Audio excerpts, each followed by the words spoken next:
Gayanti, orang yang hilang bertahun-tahun di jalanan, tak pernah menyangka bahwa pertemuannya dengan Sulipan, seorang perawat penuh empati, akan mengubah hidupnya. Namun, yang lebih mengejutkan lagi adalah kehadiran Pak Basuki, seorang pria kaya yang selama ini tak pernah ia bayangkan akan mencarinya. Apa yang terjadi selanjutnya membuat semua orang menjerit kaget. Keputusan Gayanti tak terduga dan mengguncang semua orang di sekitarnya. Drama kehidupan ini berlanjut dengan kejadian tak masuk akal yang membuat semua karyawan di rumah sakit menyesal tak peduli padanya. Tapi ketika sebuah rahasia lama akhirnya terungkap, tubuh mereka berguncang penuh kengerian. Saya sangat berterima kasih kepada yang sudah subscribe serta yang like video ini. Semoga bahagia di dunia dan masuk surga di akhirat kelak. Saya mengajak Anda semua untuk memutihkan kolom komentar dengan menulis sholawat kepada Nabi kita tercinta. Semoga kita bisa mengambil pelajaran dari kisah ini.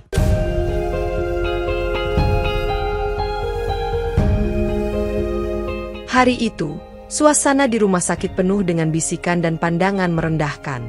Para perawat dan dokter saling bertukar tatapan, seolah mempertanyakan siapa yang akan peduli pada pengemis malang yang baru saja masuk ruang gawat darurat.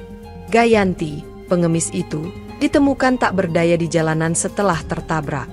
Tubuhnya kurus kering, pakaian yang dipakainya sudah robek dan kotor, rambutnya kusut, serta bau yang menyengat tercium kuat dari tubuhnya. Beberapa orang bahkan sampai menutup hidung mereka sambil berlalu di sekitarnya.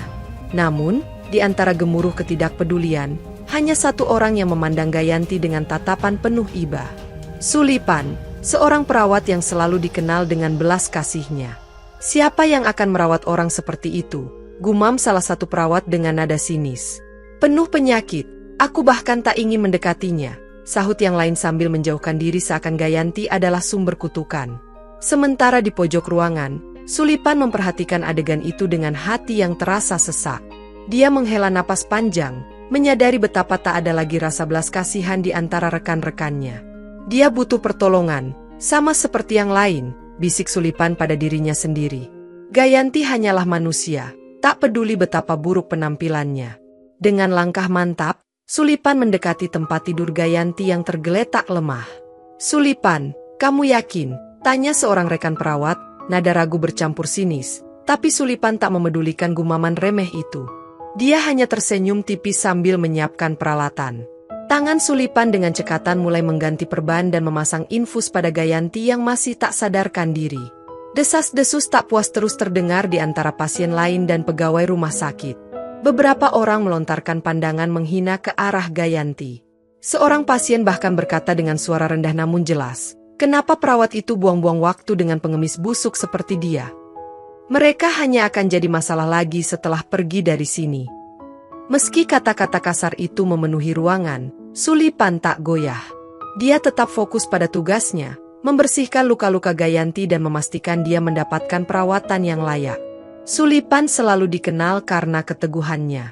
Dia tidak hanya merawat pasien dari luka fisik, tetapi juga berusaha memahami apa yang ada di balik penderitaan mereka. Hari itu, meskipun ruang gawat darurat dipenuhi dengan pasien dan hiruk-pikuk para dokter serta perawat, Sulipan tetap tenang.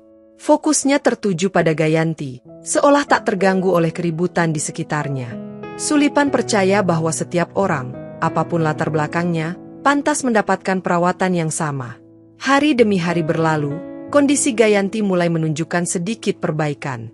Sesekali, matanya terbuka, bibirnya bergerak, meski suaranya tak terdengar jelas. Sulipan tak pernah meninggalkan sisinya. Dia menggenggam tangan Gayanti sambil berbisik lembut, "Kamu akan baik-baik saja Gayanti, saya tidak akan meninggalkanmu." Sulipan selalu ada di sana, memberikan semangat dan memastikan bahwa pengemis malang itu tahu dia tak sendirian.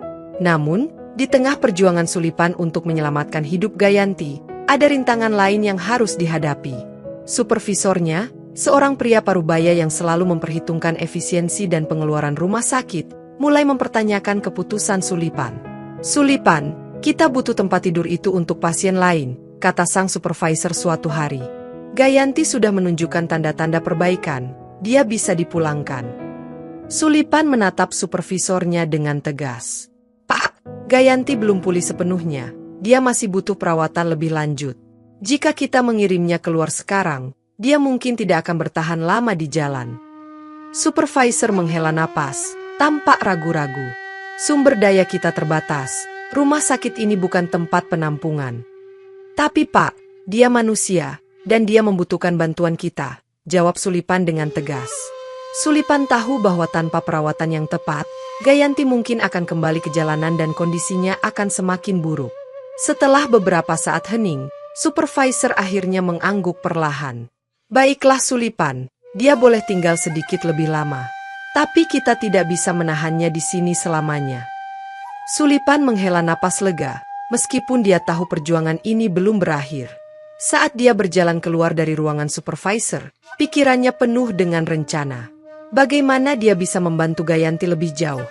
Apakah ada cara untuk memastikan Gayanti tak harus kembali ke jalanan setelah sembuh? Pertanyaan-pertanyaan itu berputar di benaknya. Namun Sulipan tahu satu hal dengan pasti, dia tak akan menyerah pada Gayanti.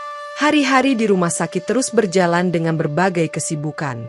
Para dokter dan perawat sibuk merawat pasien-pasien lainnya, namun Sulipan tetap setia pada Gayanti. Setiap kali Gayanti membuka matanya, Sulipan selalu ada di sampingnya, memberikan senyuman hangat dan kata-kata penuh harapan. Kita akan melewati ini bersama Gayanti. Aku akan pastikan kamu keluar dari sini dalam keadaan lebih baik. Beberapa hari setelah itu, Sulipan memanfaatkan setiap kesempatan yang dia miliki untuk membantu Gayanti pulih, tidak hanya dari luka fisiknya, tetapi juga dari luka emosional yang tampaknya telah lama menggerogotinya.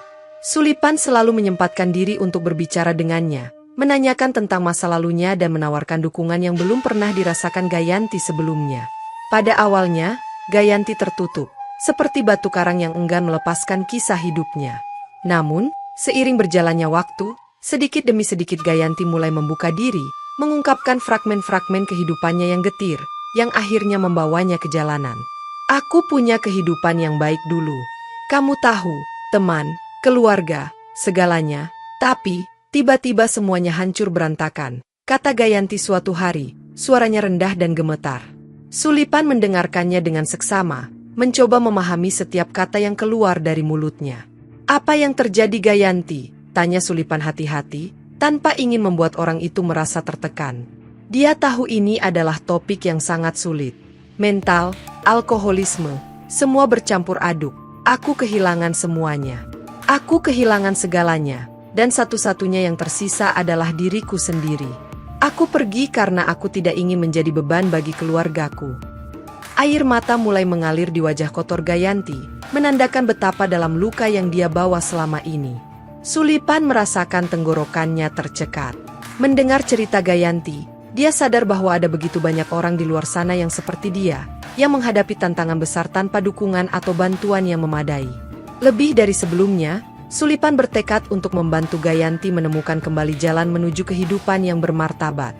Meskipun di rumah sakit, keberadaan Gayanti sering diabaikan atau bahkan dipandang rendah oleh banyak orang. Penampilan Gayanti yang tidak terawat membuat banyak pasien dan staf merasa jijik, bahkan ada yang sengaja memalingkan wajah ketika melewati tempat tidurnya. Desas-desus yang bergulir di sepanjang lorong-lorong rumah sakit tidak berhenti. Meski tubuh Gayanti masih lemah dan rentan, beban tatapan merendahkan dari sekitarnya membuat pemulihannya menjadi semakin berat. Namun, Sulipan tetap teguh. Ia tidak terpengaruh oleh komentar-komentar yang tidak simpatik dari kolega-koleganya. Ia tetap berpegang pada prinsipnya, bahwa setiap manusia, tidak peduli siapapun mereka, layak diperlakukan dengan hormat dan martabat.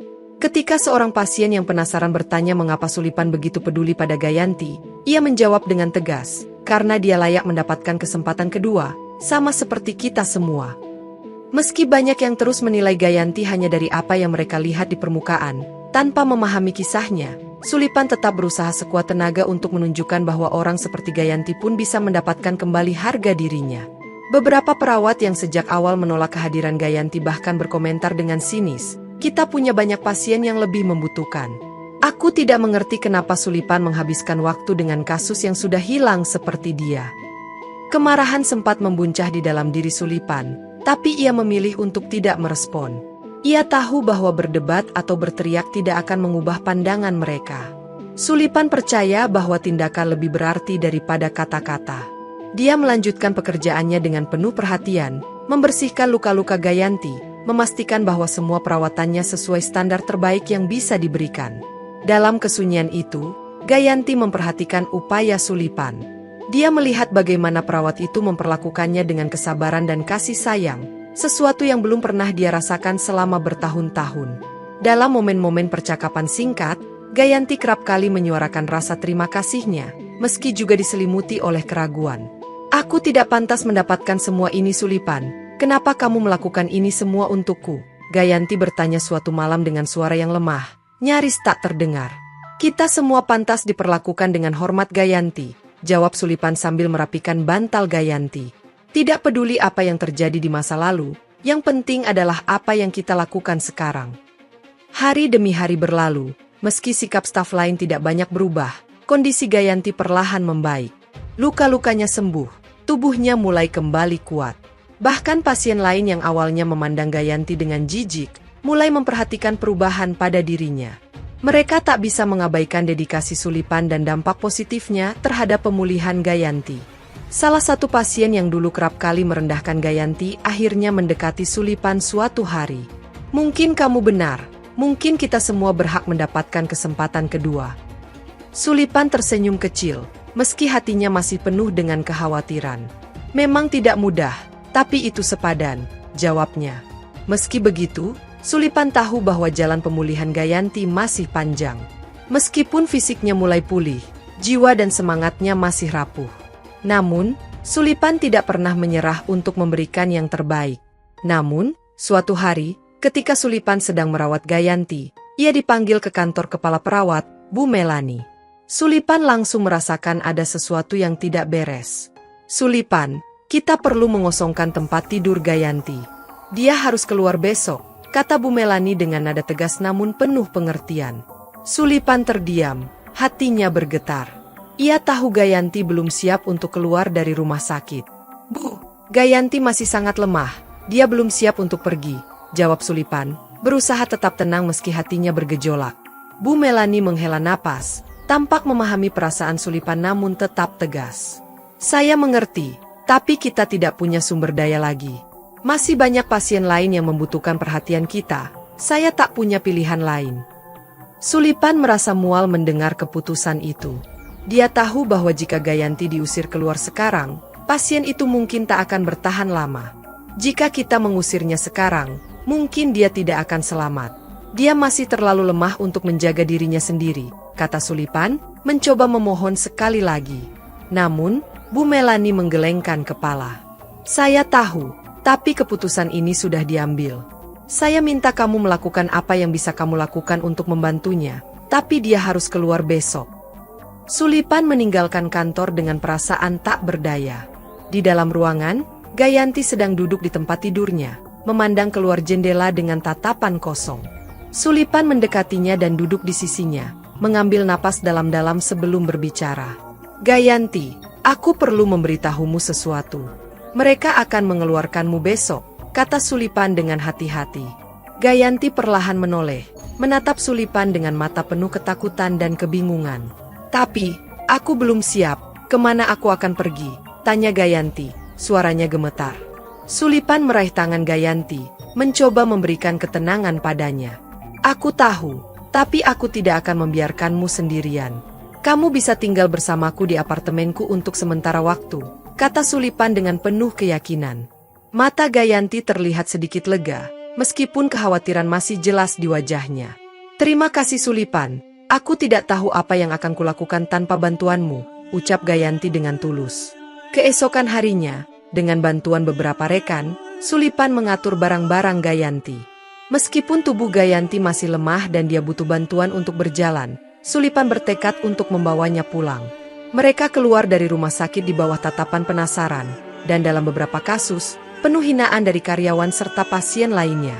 Pandangan-pandangan itu seperti jarum tajam yang menusuk, namun Sulipan tak bergeming. Tujuannya jelas, membawa Gayanti ke tempat yang aman. Setibanya di apartemen Sulipan, Gayanti tampak canggung. Matanya berkeliling, mencoba mencerna suasana tempat baru itu. Perasaan tidak nyaman menyelimuti dirinya. Dia tidak terbiasa menggantungkan hidup pada orang lain, tetapi dia tahu, saat ini, tidak ada pilihan lain. "Disinilah kamu akan tinggal," kata Sulipan sambil membantu Gayanti duduk di sofa. "Jangan khawatir, kita akan memperbaiki semuanya." Selama beberapa hari pertama, Gayanti masih membutuhkan perawatan intensif. Sulipan, yang juga harus bekerja di rumah sakit, berusaha keras menyeimbangkan kedua tanggung jawab itu. Pagi-pagi sekali, sebelum berangkat kerja, Sulipan akan menyiapkan makanan bergizi untuk Gayanti, memastikan dia bisa makan dengan baik. Setelah pulang, Sulipan akan mengganti perban Gayanti, memberikan obat-obatan, dan memastikan temannya mendapatkan semua yang dia butuhkan untuk pulih. Meskipun pemulihan Gayanti berjalan lambat, perubahan kecil mulai tampak. Tubuhnya yang semula kurus mulai mengisi, dan kulitnya tampak lebih sehat. Setiap hari, Sulipan melihat sedikit kemajuan, dan hal itu memberinya semangat untuk terus maju. Dia tahu, meskipun jalannya panjang dan sulit, mereka berada di arah yang benar. Suatu malam, setelah hari yang panjang, mereka duduk bersama di ruang tamu apartemen kecil itu. Gayanti, dengan suara lirih namun penuh emosi, menatap Sulipan dan berkata, "Aku tidak tahu bagaimana aku bisa membalas semua ini, kamu telah mengubah hidupku." Sulipan tersenyum lembut, merasakan kebahagiaan yang mendalam. "Kamu pantas mendapatkan kesempatan ini, semua orang berhak mendapatkan kesempatan kedua, dan aku akan tetap di sini untuk mendukungmu jika kamu membutuhkan." Namun, kehadiran Gayanti di apartemen Sulipan tidak luput dari perhatian tetangga. Beberapa tetangga mulai berbisik-bisik, melontarkan komentar tajam setiap kali mereka melihat Gayanti berjalan di sekitar gedung. Suatu pagi, saat Gayanti sedang berusaha menguatkan kakinya dengan berjalan-jalan sebentar, mereka bertemu Pak Heri, seorang tetangga yang terkenal sinis. Di dalam lift, Pak Heri menatap Gayanti dari atas ke bawah dengan pandangan jijik. Tanpa rasa malu atau khawatir didengar, dia berkata, "Ini bukan tempat untuk pengemis. Orang seperti dia seharusnya ada di tempat penampungan, bukan di sini." Amarah Sulipan memuncak, namun dia menarik napas dalam-dalam sebelum menjawab. "Gayanti adalah temanku Pak Heri, dan dia akan tetap tinggal bersamaku selama aku membutuhkannya. Dia pantas diperlakukan dengan hormat, sama seperti orang lain."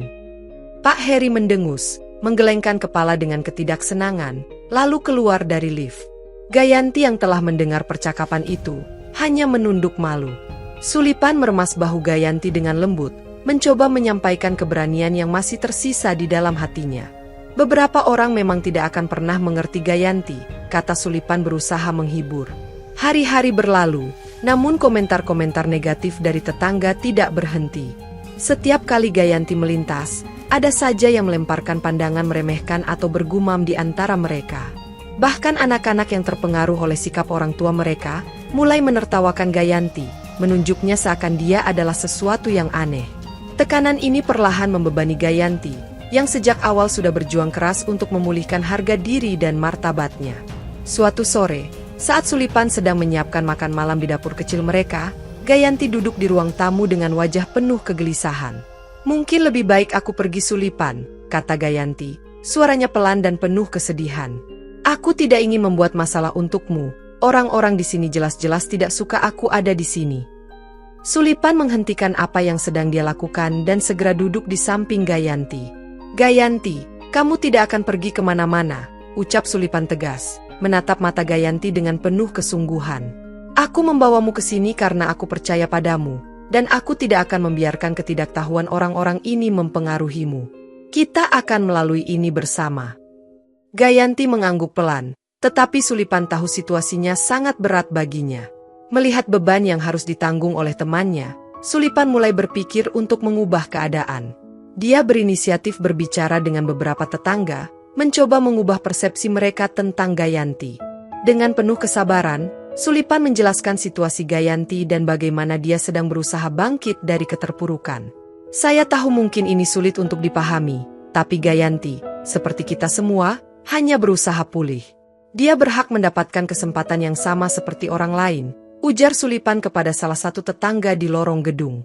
Seiring waktu, beberapa tetangga mulai melihat sisi kemanusiaan dalam diri Gayanti. Mereka mulai menghargai upaya Sulipan dan melihat bahwa Gayanti hanyalah seorang manusia yang sedang berjuang untuk memulihkan hidupnya. Namun, tidak semua orang bisa berubah. Masih ada beberapa tetangga yang tetap memandang Gayanti dengan prasangka dan tidak menunjukkan tanda-tanda akan menerima kehadirannya. Suatu malam, saat Sulipan baru pulang dari rumah sakit, dia bertemu dengan Bulasih, seorang tetangga yang dikenal suka bicara. Dengan ekspresi serius, Bu Lasih mendekati Sulipan. "Sulipan, saya tahu kamu mencoba membantu. Tapi beberapa orang di sini merasa tidak nyaman dengan kehadiran dia. Mungkin kamu harus mempertimbangkan lagi," katanya dengan nada prihatin yang tersamar. Sulipan tahu ia harus tetap tenang. "Bu Lasih, saya mengerti kekhawatiran Anda, tapi saya bisa jamin Gayanti tidak berbahaya bagi siapapun. Dia sudah pulih banyak dan saya merawatnya dengan baik. Saya hanya minta Anda mencoba memahami situasinya, dan kalau bisa, mendukungnya." Dengan tegas namun tanpa permusuhan, Sulipan menanggapi. Ia tahu bahwa butuh waktu untuk mengubah sikap orang-orang di sekitarnya. Meski banyak yang tetap pada prasangka mereka, Sulipan tidak mau menyerah. Dia percaya bahwa dengan kesabaran dan kegigihan, suatu hari nanti orang-orang akan melihat kebenaran di balik perjuangan Gayanti dan akhirnya menerima kehadirannya. Hingga saat itu tiba, Sulipan akan terus mendukung temannya tanpa ragu. Baginya, setiap manusia berhak mendapatkan kesempatan untuk bangkit, tidak peduli betapa gelap masa lalu mereka. Selama beberapa minggu berikutnya, Sulipan terus bekerja tanpa henti, membagi waktunya antara rumah sakit dan merawat Gayanti di apartemen kecil mereka. Setiap hari, Sulipan melihat kemajuan kecil pada kondisi Gayanti, meskipun perlahan, itu cukup untuk memotivasi Sulipan agar terus berjuang. Kesehatan Gayanti semakin membaik, meski komentar negatif dari tetangga terus terdengar di lorong-lorong apartemen. Di balik sikap tegas dan optimisme Sulipan, perlahan-lahan ia mulai menyadari bahwa situasi semakin memburuk. Pemilik apartemen, Pak Tanto, seorang pria yang dikenal keras kepala dan tidak simpatik, akhirnya memutuskan untuk bertindak. Suatu sore, ketika Sulipan sedang bekerja di rumah sakit, Gayanti mendengar ketukan keras di pintu. Dengan susah payah, dia bangkit dan berjalan menuju pintu, membukanya untuk menemui Pak Tanto yang berdiri dengan wajah penuh ketidaksenangan. Hawa dingin menyelimuti punggung Gayanti, tetapi dia berusaha tetap tenang. "Di mana Sulipan?" tanya Pak Tanto tanpa basa-basi, matanya menyapu apartemen dengan jijik. "Dia sedang bekerja, Pak. Ada yang bisa saya bantu?" jawab Gayanti dengan nada sopan, meski hatinya berdegup kencang. Pak Tanto tidak menjawab, hanya melangkah masuk ke apartemen tanpa diundang. Dia memandang sekeliling, lalu berbalik menatap Gayanti dengan tatapan penuh ketidaksabaran. "Dengar, kamu tidak bisa tinggal di sini. Gedung ini bukan tempat untuk pengemis. Saya sudah menerima banyak keluhan dari tetangga. Kamu harus pergi, atau Sulipan yang akan diusir," katanya dengan nada dingin, tidak memberikan ruang untuk negosiasi. Gayanti merasakan dadanya sesak. Dia tahu, kehadirannya telah menjadi masalah besar bagi Sulipan. Sebelum dia bisa menjawab, pintu terbuka, dan Sulipan masuk dengan membawa tas belanjaan. Langkahnya terhenti ketika melihat Pak Tanto berdiri di tengah ruangan, dan tatapan khawatirnya segera berpindah kepada Gayanti. "Ada apa ini Pak Tanto?" tanya Sulipan sambil meletakkan tas belanjaan di atas meja, matanya penuh kecemasan. Pak Tanto menatap Sulipan dengan tatapan dingin. "Aku sudah menjelaskannya, apakah dia akan pergi, atau kamu yang akan pergi? Aku tidak bisa membiarkan pengemis tinggal di sini dan mengganggu warga lainnya," ucapnya sambil menyilangkan tangan di dada, nada suaranya tak terbantahkan. Sulipan merasakan amarahnya mulai menggelegak, namun dia tahu bahwa berteriak tidak akan menyelesaikan masalah ini.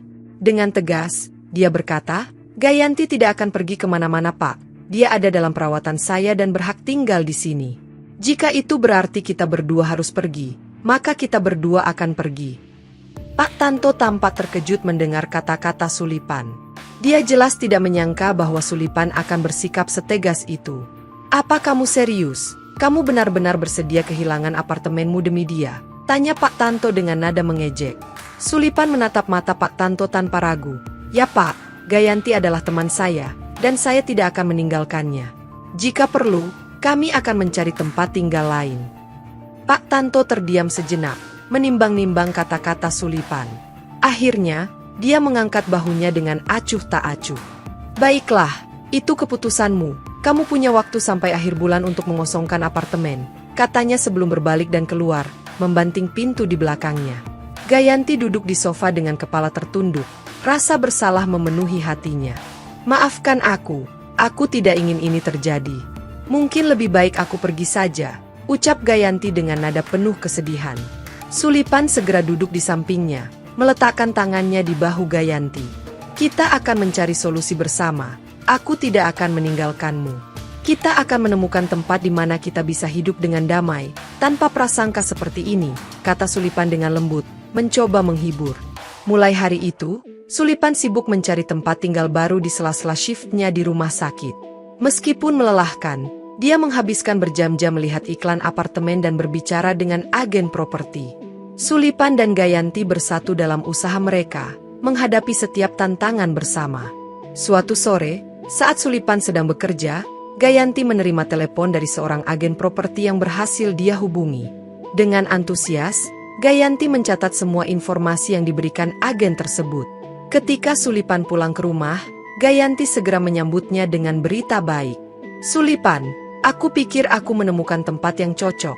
Agen bilang kita bisa mengunjunginya besok. Tempatnya agak jauh dari pusat, tapi kelihatannya bagus, kata Gayanti dengan senyum penuh harap. Sulipan tersenyum lega. Itu luar biasa, mari kita lihat besok, dan kalau bagus, kita akan pindah secepatnya, jawab Sulipan penuh optimisme. Keesokan harinya, mereka pergi mengunjungi apartemen yang ditawarkan. Tempatnya sederhana, namun nyaman dan tenang, jauh dari hiruk-pikuk dan prasangka tetangga lama mereka. Sulipan berbicara dengan pemilik apartemen, menjelaskan situasi Gayanti dengan jujur. Pemilik apartemen, yang ternyata orang yang berperasaan, memahami dan menerima mereka. Semua orang berhak mendapatkan kesempatan untuk memulai kembali. Jika kalian butuh sesuatu, saya ada di sini, kata pemilik apartemen sambil menjabat tangan Sulipan dengan ramah. Perasaan lega menyelimuti Sulipan dan Gayanti. Mereka mulai merencanakan kepindahan mereka dengan semangat baru. Kita hampir sampai, ini akan menjadi awal baru untuk kita berdua, kata Sulipan sambil tersenyum ke arah Gayanti, yang membalas dengan anggukan penuh harapan. Pada pagi hari setelah mereka bersiap akan pindah, Sulipan sedang menata kotak-kotak terakhir yang masih tersisa di apartemen. Gayanti masih duduk di sofa, tubuhnya lemah namun ekspresinya lebih tenang dari sebelumnya. Kedamaian mulai terasa di rumah baru mereka, tetapi ketenangan itu terganggu oleh suara ketukan di pintu. Sulipan mengerutkan keningnya, merasa bingung, siapa yang datang sepagi ini. Sulipan membuka pintu, dan di hadapannya berdiri seorang pria gaag dengan setelan jas yang rapi. Pria itu memancarkan aura wibawa dan kekayaan, sesuatu yang sangat kontras dengan lingkungan sederhana tempat mereka tinggal. "Di mana anakku?" tanya pria itu. Suaranya mendesak, tidak sesuai dengan penampilan tenangnya. Sulipan terkejut mendengar pertanyaan itu. Dia memandang pria itu dengan bingung. "Maaf, siapa yang Anda maksud?" tanya Sulipan, mencoba memproses situasi yang terjadi. Pria itu melangkah masuk tanpa diundang. Matanya menjelajahi apartemen kecil itu hingga akhirnya mendarat pada Gayanti, yang kini sedang duduk terpaku di sofa. Ekspresinya campur aduk antara kaget dan takut. "Anakku," bisik pria itu. Suaranya nyaris tak terdengar. Sulipan berdiri terpaku, tak percaya dengan apa yang baru saja terjadi. Sesuatu yang lebih besar dan jauh lebih rumit sedang terjadi, dan Sulipan tahu bahwa ini hanya permulaan dari segalanya. Keheningan melingkupi apartemen kecil itu. Hanya terdengar deru napas dari 3 orang yang terlibat dalam percakapan penuh emosi. Pak Basuki, seorang pria yang dulunya hanya dikenal sebagai miliuner, kini terlihat berbeda. Wajahnya dipenuhi perasaan bersalah dan harapan yang lama tertahan, berusaha keras menahan air mata. Sulipan berdiri di sudut ruangan, masih mencoba mencerna kenyataan yang baru saja terungkap. Perlahan, dia menutup pintu dan memalingkan tatapannya ke arah Pak Basuki yang kini tengah duduk dengan perasaan berat. "Gayanti adalah anakku," ucap Pak Basuki dengan suara serak, seolah menahan perasaan yang telah dipendam selama bertahun-tahun. "Dia menghilang bertahun-tahun yang lalu, dan sejak itu, hidupku tak lagi sama." Sulipan memandang Gayanti dengan terkejut. Dia tidak pernah menyangka bahwa orang yang selama ini dia rawat, yang hidup di jalanan, ternyata adalah anak seorang pengusaha kaya raya. Entahlah, Gayanti tidak pernah menceritakannya, kata Sulipan dengan suara pelan, mencoba memproses semuanya. Pak Basuki menarik napas panjang, kemudian mulai bercerita. Suaranya penuh penyesalan, Gayanti selalu memiliki segalanya. Dia tumbuh dalam kemewahan, sekolah di tempat terbaik, mendapatkan semua yang diinginkan. Namun, pada suatu titik, dia mulai berubah. Menjauh, menyendiri, aku kira itu hanya fase biasa. Tapi ternyata lebih dari itu. Sulipan menoleh ke arah Gayanti, yang kini duduk di sofa dengan kepala tertunduk, tangannya terkepal kuat. Pak Basuki melanjutkan, suaranya semakin lirih. Aku terlalu sibuk dengan pekerjaanku. Perusahaan selalu menjadi prioritas, dan aku tidak menyadari bahwa di rumah ada sesuatu yang jauh lebih penting yang hancur pelan-pelan. Gayanti mengalami masalah mental, tapi aku terlalu buta untuk melihatnya. Sampai suatu malam, dia menghilang, tanpa jejak, dan sejak itu, aku hidup dalam penyesalan. Gayanti akhirnya mengangkat wajahnya, menatap ayahnya dengan mata penuh kemarahan dan kesakitan. Kenapa baru sekarang ayah? Di mana ayah saat aku sangat membutuhkan? Saat aku sendirian, berjuang untuk bertahan hidup di jalanan, ucap Gayanti, suaranya terdengar serak, penuh kepahitan. Pak Basuki menutup matanya sesaat, merasakan beratnya setiap kata yang dilontarkan putrinya. Aku tahu aku gagal, aku mencari kemana-mana, menyewa detektif, melapor ke polisi, tapi kamu seperti hilang di telan bumi. Aku tidak pernah menyerah, tapi setiap kali aku mendekati jawaban, semuanya menjadi semakin buram. Aku tidak pernah berhenti berharap menemukanmu. Gayanti menggelengkan kepalanya, matanya berkaca-kaca, tapi suaranya tetap tegas, penuh rasa terluka. Aku bertahan sendirian, tidak ada yang peduli. Aku tidak tahu bagaimana menghadapi pikiranku sendiri, dan akhirnya aku tersesat.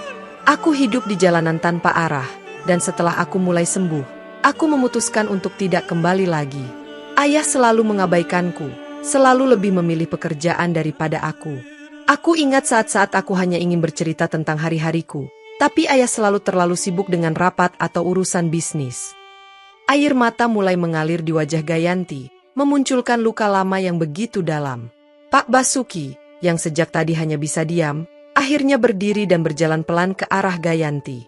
Dia berhenti di depannya, lalu berlutut di lantai, menatap putrinya dengan penuh penyesalan. Gayanti, aku tahu tidak ada yang bisa menghapus rasa sakitmu. Tidak ada kata yang bisa memperbaiki kesalahan masa lalu. Tapi aku di sini sekarang, aku ingin menebus semuanya. Aku ingin menjadi ayah yang seharusnya kamu dapatkan, kalau kamu mau memberiku kesempatan. Keheningan kembali menyelimuti ruangan. Sulipan menyaksikan keduanya dengan hati yang berat. Ini bukan hanya percakapan biasa, ini adalah pertemuan antara masa lalu yang kelam dan masa depan yang mungkin, antara rasa sakit dan harapan yang tersisa. Sulipan tahu betapa besar luka yang dirasakan Gayanti, namun dia juga bisa melihat penyesalan yang tulus di mata Pak Basuki. Gayanti terdiam lama, matanya memandang kosong ke lantai, jiwanya berperang antara amarah dan keinginan untuk memaafkan. Ayah tidak pernah mengerti aku, ucap Gayanti, suaranya datar, penuh perasaan tertahan yang telah lama dipendam. Pak Basuki menunduk, menyadari kebenaran di balik kata-kata putrinya. Aku berusaha melakukan yang terbaik Gayanti, jawabnya pelan, suaranya penuh beban. Yang terbaik, ayah hanya peduli pada kerajaan bisnis ayah, reputasi ayah. Aku hanyalah bagian kecil yang tak pernah ayah perhatikan. Aku terlupakan di tengah hiruk-pikuk ambisi ayah, ucap Gayanti. Suaranya semakin lantang, kata-katanya menusuk tajam. Pak Basuki mengangguk lemah, menyadari kebenaran pahit dari tuduhan putrinya. Aku tahu aku mengecewakanmu Gayanti, aku tahu aku salah. Tapi aku ingin berubah, aku ingin melakukan hal yang benar mulai sekarang. Gayanti menghela napas panjang, mencoba menenangkan pikirannya yang bergemuruh. Dia memandang Sulipan sejenak, mencari kekuatan dan dukungan. Sulipan hanya mengangguk pelan, memberikan isyarat halus agar Gayanti mendengarkan ayahnya. Aku tidak tahu ayah, ucap Gayanti dengan suara pelan. Aku butuh waktu untuk memproses semuanya. Tapi mungkin, hanya mungkin, aku bersedia mencoba. Pak Basuki tersenyum sedih mendengar kata-kata itu. Meski kecil, itu adalah harapan yang dia cari selama bertahun-tahun. Terima kasih Gayanti, itu saja yang aku minta. Kesempatan untuk membuktikan bahwa aku bisa berubah, bahwa aku bisa ada untukmu. Pak Basuki menggenggam tangan Gayanti dengan lembut, dan Sulipan merasakan beban yang selama ini ada di pundaknya perlahan mulai terangkat. Dia tahu, ini hanyalah awal dari perjalanan panjang yang penuh dengan percakapan sulit. Namun, ini adalah awal yang baik. Sebuah langkah pertama menuju pemulihan dan mungkin rekonsiliasi yang telah lama tertunda. Ruangan itu kembali hening, namun keheningan kali ini berbeda. Ada harapan yang mulai tumbuh, meskipun masih rapuh. Sulipan, Pak Basuki, dan Gayanti duduk dalam keheningan, masing-masing tenggelam dalam pikiran mereka, menyadari bahwa hari ini adalah awal dari sesuatu yang baru, sesuatu yang belum mereka pahami sepenuhnya, tetapi mereka tahu bahwa mereka harus melaluinya bersama. Keheningan menyelimuti ruangan setelah percakapan emosional antara Gayanti dan Pak Basuki. Masing-masing terjebak dalam pikiran mereka sendiri, seolah mencari jawaban atas pertanyaan yang telah lama menggantung di hati. Pak Basuki, dengan suara yang patah, mencoba meredakan suasana. "Gayanti, aku tak henti-hentinya mencarimu," ucapnya. Suaranya bergetar, penuh rasa bersalah. Sulipan yang berdiri di sudut merasa bahwa momen rekonsiliasi ini penting bagi mereka berdua. Ia memutuskan untuk memberi ruang, mundur perlahan menuju pintu. Namun, sebelum sempat meninggalkan ruangan, Pak Basuki menoleh ke arahnya. "Tetaplah di sini, kamu telah melakukan untuk Gayanti apa yang aku tidak bisa lakukan. Kamu menjaganya, dan untuk itu aku sangat berterima kasih," kata Pak Basuki, matanya dipenuhi rasa syukur. Sulipan berhenti, merasa campuran emosi membanjiri dirinya. Ia hanya melakukan apa yang dia anggap benar, namun kini melihat dampak tindakannya jauh lebih besar daripada yang pernah dia bayangkan. Gayanti memandang Sulipan dengan penuh rasa terima kasih. "Selama ini, kamu adalah keluargaku Sulipan. Aku tidak tahu apa yang akan terjadi tanpamu," ucap Gayanti, suaranya tulus. Sulipan merasa matanya berkaca-kaca. Ia tak pernah mengharapkan ucapan terima kasih sebesar itu. "Aku hanya ingin membantu seseorang yang membutuhkan, dan aku bahagia kamu menemukan ayahmu," jawab Sulipan dengan suara lembut, penuh emosi. Pak Basuki mengambil langkah mendekat, akhirnya menutup jarak antara dirinya dan Gayanti. Dengan ragu-ragu, dia meraih Gayanti dan memeluknya erat. "Aku tidak akan pernah melepaskanmu lagi. Kita akan melalui ini bersama, sebagai keluarga," ucap Pak Basuki, suaranya teredam di bahu Gayanti. Gayanti membalas pelukan itu, air mata mengalir deras di pipinya. Ia merasakan campuran lega dan kebahagiaan. Ia tahu, jalan di depan tidak akan mudah, tapi dengan keluarga yang bersatu kembali, ada harapan. Setelah percakapan yang intens dengan ayahnya, Gayanti merasa bahwa ia harus memutuskan bagaimana menjalani hidupnya ke depan. "Hidupku, aku yang akan memutuskannya," ucap Gayanti dengan tekad, namun juga rasa syukur yang mendalam. Sulipan tersenyum, merasakan kelegaan luar biasa.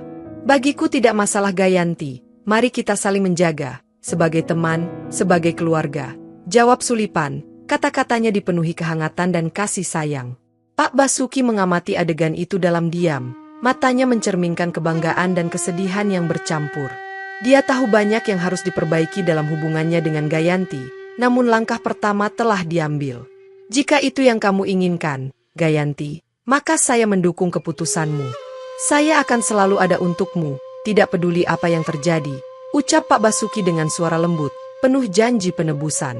Gayanti mengangguk, merasakan beban di pundaknya perlahan terangkat. Ia tahu banyak luka yang belum sembuh, namun ia juga mulai melihat harapan untuk masa depan yang lebih baik. "Terima kasih ayah, aku menghargai dukunganmu. Dan Sulipan, terima kasih atas semuanya. Aku tidak tahu apa yang akan terjadi tanpamu," kata Gayanti, matanya bersinar penuh keikhlasan. Suasana di apartemen Sulipan tenggelam dalam ketegangan yang bercampur harapan. Namun, suasana itu terganggu oleh ketukan keras di pintu. Sulipan mengerutkan kening, bingung, sementara Pak Basuki dan Gayanti saling bertukar pandang penuh tanya. Siapa yang datang di saat seperti ini? Ketika pintu dibuka, berdirilah Pak Tanto, pemilik apartemen. Wajahnya tampak tidak nyaman, namun terlihat tekad di matanya. Sulipan terkejut melihatnya, apalagi setelah tekanan yang diberikan oleh Pak Tanto untuk mengusir Gayanti beberapa waktu lalu. "Saya lewat dan mendengar beberapa hal. Saya pikir kita perlu bicara," kata Pak Tanto, nadanya canggung namun penuh maksud. Sulipan membuka pintu lebih lebar, membiarkan Pak Tanto masuk.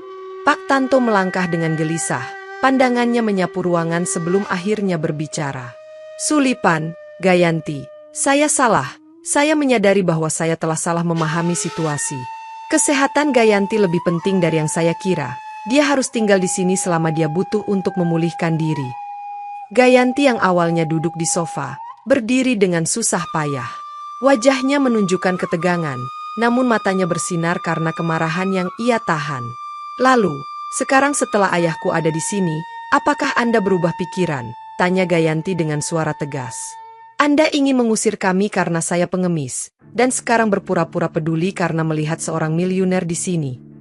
Pak Tanto tampak tidak nyaman dengan tuduhan itu. Tangannya sedikit gemetar. Gayanti, saya melakukan kesalahan, ucap Pak Tanto, suaranya bimbang. Itu tidak benar dari saya, dan saya di sini untuk memperbaikinya. Kamu berhak mendapatkan kesempatan untuk pulih. Gayanti menyipitkan mata, tak yakin dengan kata-kata Pak Tanto. Anda hanya mengatakan itu karena Anda melihat ayah saya di sini kan? Lanjut Gayanti tanpa memberi Pak Tanto kesempatan menjawab. Jika dia tidak ada, Anda akan mengusir kami tanpa berpikir dua kali. Sulipan menyentuh bahu Gayanti dengan lembut, mencoba menenangkannya. Gayanti, mari kita dengarkan apa yang dia katakan, ujar Sulipan dengan suara lembut. Pak Tanto tampak lebih tua dan lelah saat ia menarik napas dalam-dalam. Aku tahu tindakanku didasari prasangka yang tidak adil, tapi aku benar-benar ingin melakukan hal yang benar sekarang. Kalian bisa tetap tinggal di sini, dan aku akan memastikan tidak ada yang mengganggu kalian lagi. Pak Basuki yang sejak tadi hanya diam, maju dengan wajah marah. Oh, beraninya kamu memperlakukan anakku seperti itu. Kamu menilai dia dari penampilannya, dari kondisinya. Itu tidak bisa diterima, kata Pak Basuki. Suaranya penuh emosi yang tertahan. Pak Tanto menunduk, merasa malu. Saya tahu saya salah Pak Basuki. Saya hanya ingin memperbaiki kesalahan ini, katanya dengan suara gemetar. Pak Basuki menghela napas panjang, menahan kemarahannya. Dengar, ini bukan sekadar kesalahan, ini adalah kekejaman. Anakku sudah cukup menderita di jalanan, perlakuan seperti ini tidak bisa diterima, ucap Pak Basuki, masih dengan nada marah namun lebih terkendali. Setelah hening sejenak, Pak Basuki menatap Gayanti dengan tegas. Aku tidak ingin kamu menghabiskan 1 menit lagi di sini, katanya dengan wibawa. Aku akan menelepon perusahaan pindahan, mereka akan datang dalam 1 jam, lanjutnya sambil mengeluarkan ponselnya. Pak Tanto mengangguk dengan pasrah. Saya mengerti Pak Basuki, saya akan membantu proses kepindahan itu, jawabnya, mencoba terlihat membantu. Gayanti, yang kelelahan baik fisik maupun emosional, hanya bisa menghela napas panjang. Konflik ini menguras tenaganya, tapi ia tahu, dia tidak bisa menolak bantuan dari ayahnya kali ini. Waktu berlalu dengan cepat, dan tak lama kemudian, perusahaan pindahan tiba. Para pekerja dengan cekatan mulai memuat kotak-kotak dan perabotan ke dalam truk. Pak Basuki, dengan mata yang penuh perhatian, mengawasi jalannya pemindahan, sementara Sulipan membantu memastikan semuanya berjalan lancar. Kamu sudah melakukan pekerjaan yang sangat baik dalam merawat anak saya. Saya berterima kasih untuk itu, kata Pak Basuki dengan nada tulus, menoleh ke arah Sulipan. Saya hanya melakukan apa yang seharusnya dilakukan oleh siapapun Pak. Gayanti adalah orang baik yang pantas mendapatkan kesempatan untuk pulih, jawab Sulipan jujur. Dengan semua barang sudah siap, Gayanti perlahan bangkit dari sofa. Dia berjalan menuju pintu, menatap apartemen yang selama ini menjadi tempat ia menemukan sedikit kedamaian. Ada perasaan campur aduk saat meninggalkan tempat itu. Ayo nak, apartemen baru ini akan lebih baik untukmu, kata Pak Basuki, sambil meletakkan tangannya di bahu Gayanti. Gayanti mengangguk, merasakan dorongan dari ayahnya dan Sulipan. Bersama-sama, mereka meninggalkan apartemen, siap memulai kembali di tempat yang baru. Pak Tanto, yang menyaksikan mereka dari jauh, terdiam, menyadari bahwa meski tindakannya salah, perubahan ini adalah hal yang benar. Di dalam mobil, Gayanti merasa lebih kuat meskipun perjalanan hidupnya masih panjang. Dengan dukungan dari Sulipan dan Pak Basuki, ia merasa mampu menghadapi apapun yang akan datang. Gayanti mulai membangun kembali kehidupannya, baik secara fisik maupun emosional, dan dia tahu bahwa kali ini, dia tidak sendirian. Selama masa pemulihan, Sulipan terus mendampingi Gayanti. Setiap hari, ia membantu Gayanti dengan latihan fisioterapi dan memastikan bahwa teman baiknya itu tetap bersemangat. Ayo Gayanti, sekali lagi, kita lakukan ini. Aku tahu ini sulit, tapi kamu sudah maju sejauh ini, ucap Sulipan sambil tersenyum mendukung. Terima kasih Sulipan, aku tahu ini tidak mudah bagimu juga, jawab Gayanti, terengah-engah dan berkeringat setelah sesi latihan, tetapi senyumnya tetap terpancar. Pak Basuki juga berkomitmen untuk menebus waktu yang hilang. Dia sering datang membawa makanan, bahkan memasak sendiri untuk mereka bertiga. Suatu hari, ia berkata, "Nak, Aku buatkan makanan kesukaanmu. Kupikir sedikit kenyamanan di tengah semua ini akan membuatmu merasa lebih baik. Terima kasih ayah, ini sangat berarti bagiku, jawab Gayanti, tersenyum lembut pada ayahnya. Minggu-minggu berlalu, dan sedikit demi sedikit, Gayanti mulai menunjukkan perbaikan. Tubuhnya semakin kuat, dan emosinya semakin stabil. Sulipan dan Pak Basuki menyadari bahwa cinta dan dukungan mereka membuat perbedaan yang nyata dalam pemulihan Gayanti. Namun, ketenangan itu tak berlangsung lama. Suatu sore, Gayanti mulai merasakan sakit yang parah di dadanya dan kesulitan bernapas. Sulipan, yang selalu waspada, segera menyadari ada sesuatu yang salah. Entahlah Sulipan, maafkan aku, sakit sekali, ucap Gayanti dengan suara lemah. Tanpa membuang waktu, Sulipan segera menelepon Pak Basuki yang sedang bekerja. Pak Basuki, kita harus membawa Gayanti ke rumah sakit sekarang. Dia tidak baik-baik saja, ucap Sulipan, berusaha tetap tenang. Aku akan segera ke sana, jangan tinggalkan dia sendirian, jawab Pak Basuki sebelum menutup telepon dengan nada khawatir. Dalam perjalanan ke rumah sakit, kecemasan menyelimuti mereka. Setibanya di sana, Gayanti segera dilarikan ke ruang gawat darurat. Sulipan dan Pak Basuki duduk di ruang tunggu, menanti kabar dengan perasaan cemas. Waktu seolah-olah bergerak begitu lambat. Aku tidak akan kehilanganmu lagi nak, jangan sekarang, aku baru saja menemukanmu, kata Pak Basuki dengan suara bergetar. Kita akan melalui ini bersama ayah, aku tidak akan menyerah, gumam Gayanti, berusaha tetap tegar meskipun rasa sakit menghimpitnya. Tim medis bekerja cepat untuk menstabilkan Gayanti. Sulipan, yang selalu berada di sisi Pak Basuki, memberikan dukungan dengan segala yang dia bisa. Dia kuat Pak, Gayanti akan melewati ini, ucap Sulipan, mencoba menenangkan hati sang ayah yang cemas. Akhirnya, dokter keluar dari ruang perawatan dan berbicara kepada mereka. Dia sudah stabil sekarang, kita perlu memantau kondisinya dengan cermat, tapi saya yakin dia akan pulih, kata dokter dengan nada menenangkan. Pak Basuki dan Sulipan menghela napas lega, meskipun mereka tahu bahwa jalan panjang masih terbentang di depan mereka. Gayanti dipindahkan ke ruangan perawatan, di mana Pak Basuki dan Sulipan bisa menemaninya. Nak, kamu lebih kuat dari yang kamu kira. Aku sangat bangga padamu, ucap Pak Basuki sambil memegang tangan Gayanti. Terima kasih ayah, dan terima kasih Sulipan, karena tidak pernah menyerah padaku, jawab Gayanti, berlinang air mata. Hari-hari di rumah sakit penuh dengan tantangan, namun dukungan tak henti-henti dari Sulipan dan Pak Basuki membantu Gayanti terus berjuang. Mereka menghabiskan waktu berjam-jam berbicara, mengingat masa lalu dan merencanakan masa depan. Ketika aku keluar dari sini, aku ingin membantu orang lain seperti Sulipan telah membantuku. Aku ingin membuat perbedaan, kata Gayanti dengan tekad. Kamu pasti akan melakukannya nak, aku yakin itu, jawab Pak Basuki dengan bangga. Akhirnya, hari yang ditunggu-tunggu tiba, Gayanti diizinkan pulang dari rumah sakit. Sulipan dan Pak Basuki sudah menunggunya, siap membawa Gayanti kembali ke apartemen. Momen itu terasa seperti perayaan, penuh kelegaan dan harapan baru.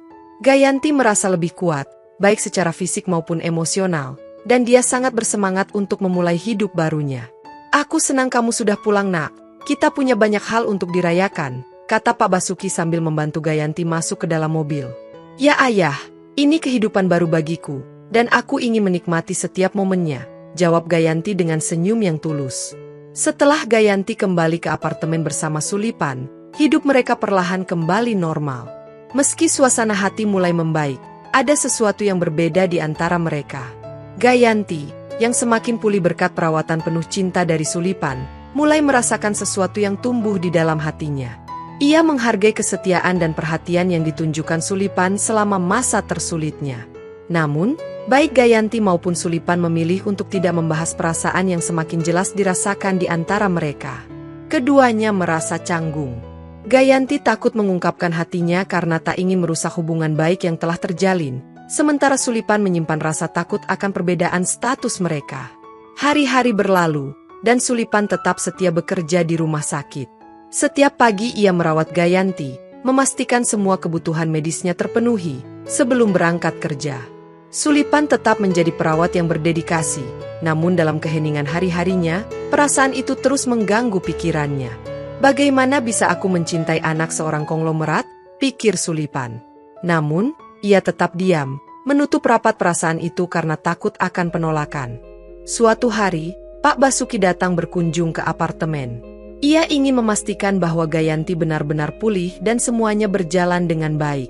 Setelah berbincang-bincang, Pak Basuki meminta bicara secara pribadi dengan Sulipan di ruang tamu. Pak Basuki yang selama ini menyaksikan dedikasi luar biasa Sulipan, merasa ingin berbuat lebih untuk menghargai kebaikan perawat muda itu. "Sulipan," ujar Pak Basuki dengan nada serius namun lembut, "kamu telah melakukan hal yang besar untuk Gayanti dan keluarga kami. Apa yang kamu lakukan selama ini sangat berharga. Aku berpikir, bagaimana kalau kamu bekerja di perusahaanku? Aku yakin dengan kemampuan dan pengabdianmu, kamu bisa melakukan banyak hal besar di sana." Sulipan terdiam sejenak. Tawaran itu sangat menarik, apalagi datang dari orang sekaliber Pak Basuki. Namun setelah berpikir panjang, Sulipan akhirnya berkata, "Pak, terima kasih banyak atas tawaran yang begitu baik. Namun, saya merasa hati saya tetap di dunia medis. Saya ingin terus bekerja merawat orang-orang yang sakit. Itu adalah panggilan hidup saya." Pak Basuki terharu mendengar jawaban Sulipan yang tulus. Ia melihat betapa besar cinta Sulipan pada pekerjaannya, dan saat itu juga, sebuah ide brilian muncul di benaknya. "Bagaimana kalau kita buka perusahaan medis bersama? Kamu bisa tetap menjalani pekerjaan yang kamu cintai, tetapi dengan cara yang lebih luas. Kita bisa membantu lebih banyak orang. Gayanti juga bisa ikut bergabung, mengelola bagian yang ia bisa bantu." Mendengar ide itu, Gayanti yang mendengarkan dari kejauhan tersenyum dan segera setuju. Bersama-sama, mereka mulai merencanakan perusahaan medis yang akan menjadi wadah bagi Sulipan untuk menjalankan misi kemanusiaannya dalam skala yang lebih besar. Sulipan tak pernah membayangkan ia akan terlibat dalam sesuatu sebesar ini, namun berkat dukungan Pak Basuki dan Gayanti, impian itu perlahan menjadi kenyataan. Perusahaan medis yang mereka dirikan berkembang pesat. Gayanti dan Sulipan bekerja sama erat, mengelola perusahaan dengan visi yang sama, memberikan perawatan medis yang bermartabat bagi semua orang, tanpa memandang latar belakang. Pasien dari berbagai kalangan datang ke klinik-klinik yang mereka bangun, dan reputasi perusahaan mereka semakin meningkat. Sukses mereka tak terhindarkan, dan Sulipan serta Gayanti semakin dekat dalam hubungan profesional maupun pribadi. Suatu sore yang tenang, Pak Basuki mengundang Sulipan untuk makan malam bersama mereka di rumah besarnya. Sambil menikmati makanan yang lezat, Pak Basuki menatap Sulipan dan tiba-tiba bertanya, "Sulipan, saya ingin tanya sesuatu. Apakah selama ini kamu tidak pernah punya perasaan lebih kepada Gayanti?"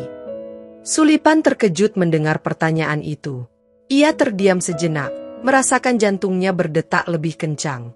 Ia sudah lama menyimpan perasaan ini di dalam hatinya, dan kini kesempatan untuk mengungkapkannya ada di depan mata.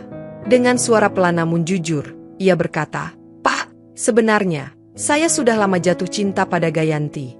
Tapi saya memilih diam, saya merasa minder, apalagi saya sekarang tahu siapa dia sebenarnya. Gayanti adalah anak orang kaya, sementara saya hanya seorang perawat biasa. Saya tidak punya apa-apa yang bisa saya tawarkan padanya." Pak Basuki tersenyum lembut mendengar pengakuan Sulipan. "Sulipan, kekayaan tidak menentukan nilai seseorang. Yang penting adalah hatimu, dan aku tahu Gayanti lebih menghargai itu daripada apapun. Kalau kamu mencintainya, jangan biarkan perasaan minder menghalangi." Tak lama setelah itu, Gayanti mengetahui pengakuan Sulipan. Ternyata, perasaannya juga sama. Mereka saling mencintai, namun selama ini sama-sama takut untuk mengungkapkan. Gayanti memeluk Sulipan dengan penuh kasih, berkata, "Sulipan, status bukanlah masalah bagiku.